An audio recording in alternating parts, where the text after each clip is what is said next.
Hello दोस्तों, welcome आप सभी का डीके स्टडी यूट्यूब चैनल में। दोस्तों, प्री डीएलएड 2020 जिसे हम प्री बीएसटीसी 2020 भी कहते हैं, इस एग्जाम में 31 अगस्त को एग्जाम है। आपको ओएमआर सीट कैसे भरनी है, किन पॉइंट्स का आपको ध्यान रखना है, पेपर पर आप कुछ लिख सकते हैं या नहीं लिख सकते हैं, तो इन सब चीज़ों का आपको ध्यान कैसे रखना है, क्या करना है क्या नहीं करना है, पूरा डिटेल में इस वीडियो में बताने वाला हूँ। तो बने रहिए इस वीडियो के साथ। चलिए स्टार्ट करते हैं। तो सबसे पहले यहाँ पर हम यहाँ पर कुछ कॉमन रूल्स है जो आपके एडमिट कार्ड पर भी मिल जाएंगे। तो इनमें सबसे इम्पोर्टेंट रूल है परीक्षार्थियों के लिए फेस मास्क लगाना अनिवार्य है। ठीक है, इस चीज़ का विशेष ध्यान रखें आप। ठीक है, कुछ एग्जाम में जाने के लिए सबसे पहली और इम्पोर्टेंट चीज़ तो फेस मास्क जरूरी है। ठीक है, दूसरा पॉइंट ओएमआर सीट से रिलेटेड है, जिसमें देखिए सबसे पहली बात तो मैं ये क्लियर कर देता हूँ कि एक डाउट आपके मन में होगा कि पेपर पर कहीं पर भी सवाल लिख रखा है और वहीं पर हम लिख सकते हैं क्या कुछ। तो आप पेपर पर बिल्कुल कुछ भी नहीं लिख सकते। ठीक है, बिल्कुल भी नहीं लिख सकते। पेपर के पीछे आपको एक पेज मिलेगा, रफ पेज, वहां पर आप लिख सकते हैं। तो आप कितना लिख सकते हैं आप पेपर पर? जी हाँ, अनुमति मिलती है लेकिन न के बराबर। अब वो न के बराबर कितनी है, तो मैं यहाँ पर उदाहरण देकर आपको बताना चाहता हूँ कि आपके पास पेपर है। ठीक है, आप क्वेश्चन कर रहे हैं, तो हो सकता है जैसे ये क्वेश्चन है, तो इस क्वेश्चन को आप में अगर डाउट है तो जैसे आपने क्वेश्चन पढ़ा, किस नदी को आयड नदी के नाम से जाना जाता है? ठीक है, बनास, गंभीरी, बेड़च या सोम। अब यहाँ पर दो तो आपके ऑप्शन ऐसे ही कट गए, तो आपको ऐसे काटने नहीं है। ठीक है, कुछ भी नहीं करना है आपको। ठीक है, करना क्या है, जैसे मान लीजिए ये दो ऑप्शन है। ठीक है, दो में से इसका राइट आंसर आपको पता है कि स है। ठीक है, तो आपको क्या करना है, यहाँ पर बस एक डॉट लगा देना है जैसे मैंने लगाया। ठीक है, बस इतना सा डॉट। ठीक है, या तो ऑप्शन के आगे लगा दीजिए जिससे आपको पता रहे कि आपने इसका कौन सा आंसर सही किया। वैसे पेपर आपको नहीं मिलेगा। ठीक है, और या फिर पीछे आप डॉट लगा सकते हैं। इससे मतलब आपने न के बराबर लिखा है, बस एक डॉट ही तो लगाया। तो इससे एग्जामिनर या जो चेक करने वाले उनको नहीं पता चलेगा कि आपने कुछ लिखा है, और आपका काम भी हो जाएगा कि आपने कौन सा ऑप्शन जो है ओएमआर सीट में भरना है। ठीक है, तो अब बात करते हैं कि ओएमआर सीट में कैसे क्या भरना है। ठीक है, एक आपका पेपर पर कुछ लिख सकते हैं या नहीं लिख सकते, ये सवाल तो आपका क्लियर हो गया। ठीक है, न के बराबर मतलब नहीं लिख सकते हो, कुछ भी आपको लिखना नहीं है, काट छाट नहीं करनी है, कुछ भी नहीं करना है। ठीक है, बस आपको पेपर पर अपने जो रोल नंबर है, ठीक है, वही लिखने हैं और साइन करने हैं। इसके अलावा आपको क्वेश्चन पर कहीं पर भी कुछ नहीं लिखना है। रफ कार्य के लिए पेपर के पीछे जो एक पेज मिलेगा उस पर रफ कार्य कर सकते हैं। मैथ जैसे जो रीजनिंग के सवाल है उनको आप मिला सकते हैं वहां पर। ठीक है, तो अब बात करते हैं ओएमआर सीट कैसे भरते हैं। ठीक है, क्या सावधानी आपको रखनी चाहिए, तो यहाँ पर पॉइंट 2, 3, 4 ओएमआर सीट से रिलेटेड है। तो चलिए सबसे पहले हम इन्हीं को पढ़ लेते हैं क्योंकि ये हर एडमिट कार्ड पर है। देखिए, फोटो एवं सामान्य सूचनाएं उत्तर पत्रक में पहले से अंकित है। ठीक है, मतलब सामान्य आपके बारे में जो जानकारी, मतलब जो भी आपको भरना नहीं पड़ेगा ओएमआर सीट में, ऑलरेडी वहां पर उत्तर पत्रक में पहले से भरी हुई आएगी जो आपको कॉपी मिलेगी उसमें। ठीक है, ये सबसे बड़ी आप कह सकते हो आपके लिए फायदे की बात है, ये सबसे बड़ी बात है और आपके फायदे की बात है कि आपको वहां पर कोई गलती करने का चांस ही नहीं रहेगा, क्योंकि आपकी सामान्य जानकारी तो वहां पर अंकित है आपकी उत्तर पुस्तिका में। ये पिछले साल से ही किया गया है सिस्टम। बाकी पहले जो 2019 से पहले के एग्जाम है उनमें सब में आपको सारी सूचनाएं खुद ही भरनी पड़ती थी। ठीक है, एड्रेस, नाम, पता, फादर नेम, मदर नेम, ये सब। तो यहाँ पर आपको ये सब झंझट नहीं रहेगा, तो आप अपने टाइम का अच्छे से उपयोग कर सकते हैं। और एक रिक्वेस्ट है कि 1 घंटे पहले एग्जाम सेंटर पहुंच जाए। ठीक है, लिहाजा अभ्यर्थियों को प्रश्न पत्र पुस्तिका का नंबर एवं सीरीज अंकित करते हुए हस्ताक्षर करना है। बस आपको प्रश्न पुस्तिका और उत्तर पुस्तिका के जो सीरियल नंबर होते हैं बस वही अंकित करना है और अपना काम स्टार्ट करना है। ठीक है, मतलब आपको जो प्रश्न पत्र मिला है और जो ओएमआर सीट के सीरियल नंबर है वो सेम होने चाहिए। मतलब जो अलग अलग है तो अभी वो उनके हिसाब से वो कैसे है वैसे ही रहने चाहिए। ठीक है, तो बस वही आपको अंकित करना है। परीक्षा समाप्ति पर उत्तर पत्रक एवं प्रश्न पत्र पुस्तिका आपको दोनों ही, ठीक है, ना तो आपको ओएमआर सीट की कॉपी मिलेगी, ना आपको ओएमआर सीट मिलेगी और ना ही क्वेश्चन पेपर मिलेगा। आपको कुछ भी नहीं मिलेगा, जैसे गए थे वैसे ही आपको वापस आना है। सारी चीजें वापस उन्हीं को पकड़ा के आना है, बस आपने जो नॉलेज था वो ओएमआर सीट में भर के आना है। ठीक है, क्वेश्चन पढ़ के, और सारी चीजें तो आपको वहां दे देनी है। अब चौथा पॉइंट है, परीक्षा में उत्तर पत्रकों के गोले अच्छे से काले करने में प्रयोग के लिए अभ्यर्थियों को अच्छी क्वालिटी के काले बॉल पॉइंट पेन अपने साथ लाने हैं। ठीक है। अब कोई भी बॉल पॉइंट पेन जो आपको अच्छा लगता हो, मैं रिकमेंड करूंगा गोल्डेक्स का जो पेन आता है 5 रुपए वाला, ठीक है, वो काफी अच्छा रहेगा आपके लिए गोले भरने के लिए। उसको एक आप नया पेन है तो उसको एक रफ पेज पर बहुत लगभग मतलब यूँ कह सकता हूँ कि 60 सेकंड तक उसको चलाइए, ताकि उसका जो नोक है वो थोड़ा अच्छा हो जाए और अच्छे से वो चले, ठीक है। क्योंकि शुरुआत में थोड़ा वो खुरदरा चलता है और बाद में थोड़ा सा चलाने के बाद एकदम स्मूथ हो जाता है। तो ये पेन आप अच्छा रखें, और दो पेन जरूर साथ में ले जाएं, एक ना ले जाएं, दो ले जाएं। ब्लू ही दो पेन ले जाएं, ठीक है। और ब्लू के अलावा और दूसरा कोई पेन यूज ना करें। अगर ब्लैक पेन है तो भी कोई बात नहीं, ब्लैक पेन भी आप यूज कर सकते हैं, ठीक है। तो ये तो बेसिक बात थी जो आपके एडमिट कार्ड पे लिखी थी। अब वो बात करते हैं जो एडमिट कार्ड पे नहीं लिखी है, ठीक है। तो यहाँ पर ओएमआर शीट निकाल लेता हूँ मैं। तो देखिए यहाँ पर आपको ओएमआर शीट दिख रही होगी, मैं पूरी खोल लेता हूँ ओएमआर शीट को।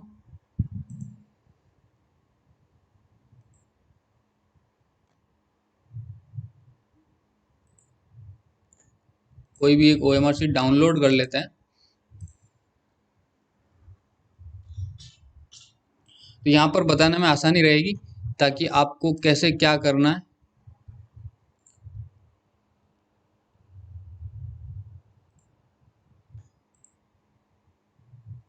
चलिए यहाँ पर ओएमआर शीट की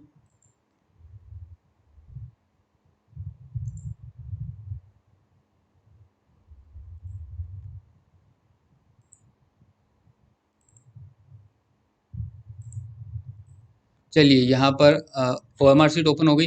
देखिए यहाँ पर आपको जो डिटेल भरनी है वो भरनी है, ठीक है। उसके बाद आपका रोल नंबर, ये बेसिक चीजें आपको टीचर वहां पर बता देंगे, लेकिन इनमें गलती नहीं करें।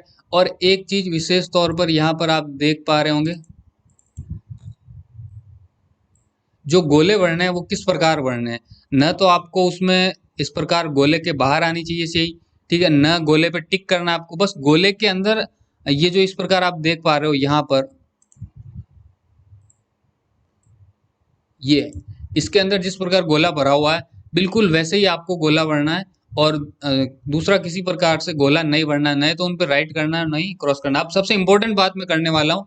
आपने यहाँ पर क्वेश्चन पेपर है, ठीक है, मान लीजिए हमारे पास किस प्रकार से भरनी है ओएमआर शीट, ठीक है। मान लीजिए आप राजस्थान जीके कर रहे हैं, अभी मैं बताऊंगा कौन सा पार्ट पहले करना है, वो अगले जो इसके बाद वीडियो आएगा उसमें बताऊंगा, ठीक है। लेकिन इस वीडियो में ये बता रहा हूँ कि ओएमआर शीट में आपको कैसे भरना है, ठीक है। कुछ स्टूडेंट क्या करते हैं कि पहला सवाल है, ठीक है, अच्छा, कोई भी मान लीजिए यहाँ पर, चलिए इसका स है तो मैं यहाँ पर राइट कर रहा हूँ, आपको नहीं करना है। इसका स है तो इसका भी स। वो क्वेश्चन को पढ़ेंगे, क्वेश्चन का आंसर देखा और उस पर निशान लगा दिया, छोटा छोटा सा टिक लगा दिया। और मान लीजिए 5 क्वेश्चन कर लिए, ठीक है। और 5 क्वेश्चन करने के बाद वो क्या करेंगे, ओएमआर शीट पे जाएंगे और फिर गोले भरने स्टार्ट करेंगे। अब वो क्वेश्चन में देखेंगे, हाँ पहले का, फिर क्वेश्चन पेपर गए गए और पहला सवाल, तो यहाँ पर वो देखेंगे कि ये रहा पहला, तो पहले का स इसका सही उत्तर है, तो फिर वो ओएमआर शीट पास में रहेगी तो उसमें वो भरेंगे स पे गोला किया। फिर दूसरा देखेंगे उसका क्या है, फिर ये क्या। तो ऐसे आपको नहीं करना है, इस चीज से बचिए, ये बिल्कुल गलत है। मैं मानता हूँ और ज्यादातर स्टूडेंट भी यही मानते हैं कि ओएमआर शीट भरते समय आपको पहला क्वेश्चन आपने पढ़ा, ठीक है, जो आंसर लगा आपको कर दिया, फिर दूसरा पढ़ा, जो आंसर लगा तुरंत गोला पढ़ दिया। इस प्रकार आप प्रत्येक क्वेश्चन को, यहाँ पर आप देख पा रहे हैं, यहाँ पर ओएमआर शीट में यहाँ पर 1 2 3 4 5 6 7 8 9 10 11 12 13 14 15, यहाँ पर इस प्रकार 5 5 के क्रम से है। ऐसे इसलिए नहीं है कि आप 5 सवाल एक साथ से समझ लें और फिर एक साथ पढ़ लें, इसलिए नहीं है ये। इसलिए है कि आप सीक्वेंस चूके ना, क्वेश्चन गलत ना हो, ताकि आप आसानी से इनको समझ पाएं, इसलिए ये। तो पहला किया आपने, तो पहले का आपने देखा कि ये रहा पहला, और इसी की सीट में जो ऑप्शन राइट है वो कर दिया।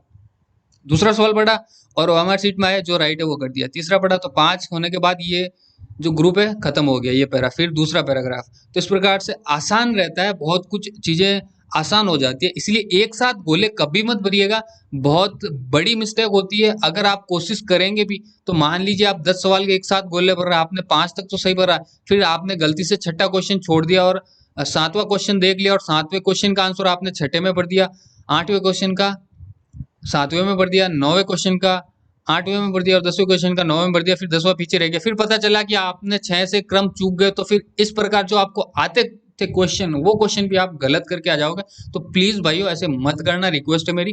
एक क्वेश्चन पढ़ो तुरंत गोला पढ़ दो, दूसरा पढ़ो तुरंत, अगर कोई क्वेश्चन नहीं आता है तो गोला छोड़ दीजिए।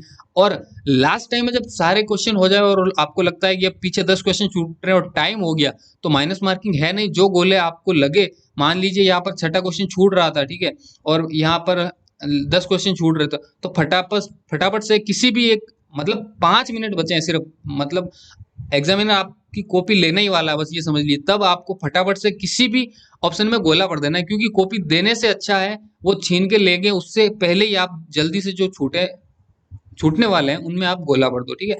बाकी छूटने नहीं चाहिए। आप अगर स्पीड मेंटेनेंस रखते हो, देखिए क्वेश्चन आप पेपर अटेंड कर रहे हो, आधा घंटा आपको मिला है, तो एक पार्ट के लिए आधा घंटा दो, मतलब मिनट डिसाइड कर लीजिए, आपके पास 3 घंटे हैं, तो कितने मिनट्स है और कितने क्वेश्चन है, ठीक है, उस प्रकार से आप हल कीजिए, ठीक है। टोटल पार्ट्स कितने हैं, पार्ट्स में डिवाइड कीजिए, तो यहाँ पर आप देखेंगे सिलेबस भी हमने निकाल कर रखा है, ठीक है। ये टोटल यहाँ पर आप कह सकते हैं 4 पार्ट है, ठीक है। लैंग्वेज एबिलिटी एक ही पार्ट है।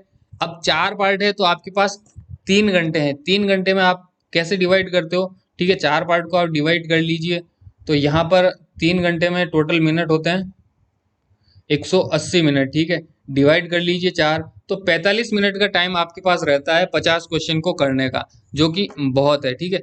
तो 45 मिनट, 45 मिनट और 45 मिनट और 45 मिनट, यानी 4 बार आपको 45 मिनट का जो टाइम मिलता है, तो आप कोशिश कीजिए कि हर एक पार्ट को 45 से 50 मिनट के अंदर पूरा करें, और किसी पार्ट्स को आप 40 मिनट के अंदर ही पूरा करें। तो इस प्रकार अगर आप टाइम देखकर करेंगे, तो मान लीजिए आप क्वेश्चन कर रहे हैं और आपने 40 क्वेश्चन या 50 क्वेश्चन किए हैं, और आपका जो टाइम है वो हो गया है लगभग 60 मिनट, ठीक है। तो अब इस प्रकार आपको तुरंत टाइम देखते ही पता चल जाएगा कि आपने लगभग 50 क्वेश्चन करने में 15 मिनट एक्स्ट्रा ले लिए। तो अब आपको क्या करना है, जैसे एक पार्ट आपने राजस्थान जीके कर लिया है और इसमें आपको 60 मिनट, तो अब आपको मेंटल एबिलिटी में जो टाइम आपने 15 मिनट एक्स्ट्रा दिए थे, तो 45 में से 15 निकालने में 30 मिनट बढ़ते, तो आपको ये कोशिश करनी है कि 30 से 35 मिनट के अंदर मेंटल एबिलिटी के क्वेश्चन आपको कैसे भी करके करने हैं, ठीक है। तो इस प्रकार आपको सारे क्वेश्चन अटेंड करने हैं बिना टाइम वेस्ट किए, ठीक है। टाइम पूरा काम में लेना है, अच्छे से काम में लेना है। क्वेश्चन इजी आते हैं, बहुत ज़्यादा हाई लेवल के क्वेश्चन भी ज़्यादा नहीं होते हैं, बहुत कम होते हैं, ठीक है।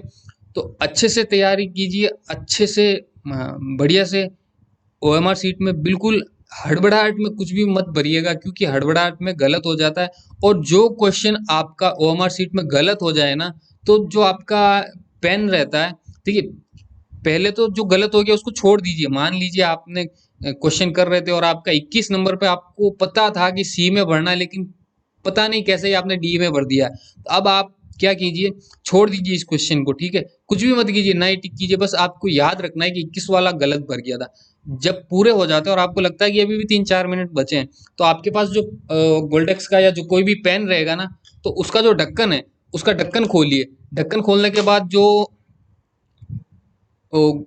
ढक्कन के वो पास वाला क्या कहते हैं उसको, जो पेन में टांगने के लिए काम आता है, उसकी साइड को देखिए, थोड़ा सा आपको वो अंदर की तरफ जो किनारा है वो तीखा लगेगा, तो उस किनारे से हल्के से इस गोले के अंदर जो स्याही भरी गई है, उस पूरी स्याही को धीरे धीरे धीरे धीरे हटा लीजिए और सी के अंदर गोला भर दीजिए, क्योंकि डी तो आपने उसको हटा के साफ कर दिया है। तो ये एक छोटा सा ट्रिक है कि अगर कोई गलती से 1-2 क्वेश्चन गलत हो जाए, तो उसको आप सही कर सकते हो, ठीक है। उम्मीद करता हूँ इस वीडियो में काफ़ी सारी चीज़ें मैंने बताई होगी कि ओएमआर सीट में आपको थोड़ी बहुत क्या सावधानियां रखनी चाहिए। जो मुझे पता थी वो सारी चीज़ें मैंने यहाँ पर बताई है, ठीक है। तो ओएमआर सीट भरते समय आप बिल्कुल निश्चिंत रह के भरिए, आराम से एक एक क्वेश्चन को भरिए।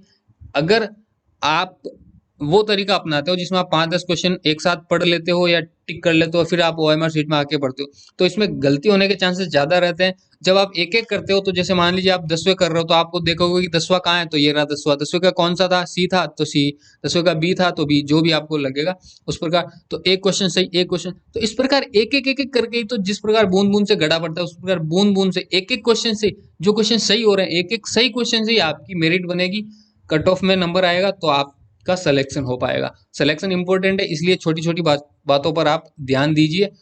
और अगर कोई चीज़ इसमें छूट गई हो तो आप नीचे कमेंट ज़रूर कर दीजिए, मैं पिन कर दूंगा ताकि और भी स्टूडेंट्स के वो काम आ जाए। बाकी ये वीडियो इतना ही है और ज़्यादा लंबे करने का इरादा नहीं है, क्योंकि 15 मिनट हो गए। ओके, थैंक यू, बाय, मिलते हैं फिर अगले वीडियो में।